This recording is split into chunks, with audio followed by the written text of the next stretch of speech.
NDAৰ সম্ভাৱনা অতি প্ৰবল সামগ্ৰিকভাৱে সমগ্ৰ ৰাজ্যখনত আৰু বিৰোধী বুলি যদি কওঁ তেতিয়াহ'লে কংগ্ৰেছটো নিষ্প্ৰভ প্ৰচাৰেই হওক আৰু ৰাইজৰ যি অভিমত যোৱা দিনকেইটাত আমি দেখিছোঁ কাৰণ কংগ্ৰেছ দল বহুদিন ধৰি ক্ষমতাত আছিল 2001ৰ পৰাতো ধাৰাবাহিকভাৱে মানুহে একদম তুলনা কৰে কাৰণ এতিয়া বহুতখিনি কাম হৈছে একেবাৰে ভিজিবল যে কংগ্ৰেছৰ দিনত কি হৈছিল আৰু এতিয়া কি হৈছে বৰ্তমান সময়ত যিখিনি কাম হৈছে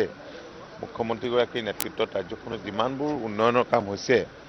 ৰাইজ মই ভাবোঁ যে আমাৰ লগত আছে NDAৰ সপক্ষে তেওঁলোকে ৰায়দান কৰিব ইতিমধ্যে আপোনালোকে একমাত্ৰ ৰাজনৈতিক দল যি শূন্যৰ পৰা আৰম্ভ কৰা নাই অন্তত ক'ব পাৰি যে প্ৰায় এক হৈছে অসম গণ পৰিষদ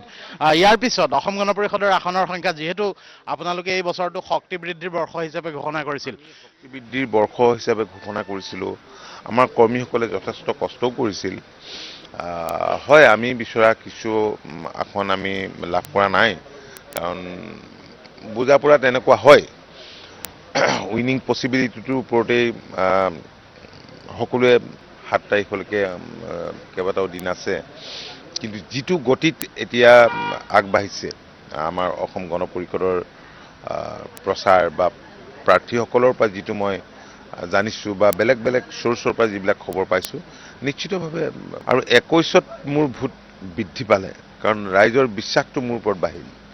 2016ত মই প্ৰথম জিকিছোঁ সেইবাৰ ইলেকশ্যন আৰু 21ৰ ইলেকশ্যনৰ মাজত পাৰ্থক্য আছিল আৰু এইবাৰ যিটো এটা পৰিৱেশ দেখিছোঁ সামগ্ৰিকভাৱে ঘূৰা পকা কৰি বা